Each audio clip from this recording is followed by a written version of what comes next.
Hi ಎಲ್ರಿಗೂ ನಮಸ್ಕಾರ. ಇವತ್ತಿನ ರೆಸಿಪಿ ಸಿಹಿ ಪೊಂಗಲ್ ಹೇಗೆ ಮಾಡೋದು ಅಂತ ಹೇಳಿ ತಿಳಿಸ್ಕೊಡ್ತಾ ಇದ್ದೀನಿ. ಇದು ಮಾಡೋದಕ್ಕೂ ತುಂಬ ಸುಲಭ ಆ್ಯಂಡ್ ಅಷ್ಟೇ ಟೇಸ್ಟಿಯಾಗಿರುತ್ತೆ. ಇದನ್ನು ಮಾಡೋದಕ್ಕೆ ಫಸ್ಟ್ ಕುಕ್ಕರಲ್ಲಿ 1 ಕ್ಯೂಬ್ ಅಷ್ಟು ಬೆಣ್ಣೆ ಹಾಕ್ಕೊಂಡಿದ್ದೀನಿ. 1 ಲೋಟದಷ್ಟು ಹೆಸರು ಬೇಳೆ ಹಾಕ್ಕೊಂಡು ಗೋಲ್ಡನ್ ಬ್ರೌನ್ ಬರೋವರೆಗೂ ನಾವು ಫ್ರೈ ಮಾಡ್ಕೋಬೇಕು. ಹಾಗೆ 6 ಲೋಟದಷ್ಟು ನಾನು ನೀರನ್ನ ಸೇರಿಸ್ಕೊಂಡಿದ್ದೀನಿ.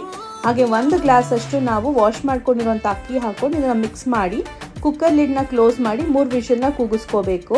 ಹಾಗೆ ಒಂದು ಪ್ಯಾನಲ್ಲಿ 1 ಕಪ್ಪಷ್ಟು ನಾನು ಬೆಲ್ಲ ಹಾಕ್ಕೊಂಡು ಸ್ಮಾಲ್ ಗ್ಲಾಸಲ್ಲಿ ಸ್ವಲ್ಪ ನೀರು ಹಾಕ್ಕೊಂಡು ಬೆಲ್ಲನ ಮೆಲ್ಟ್ ಮಾಡ್ಕೊಂಡಿದ್ದೀನಿ.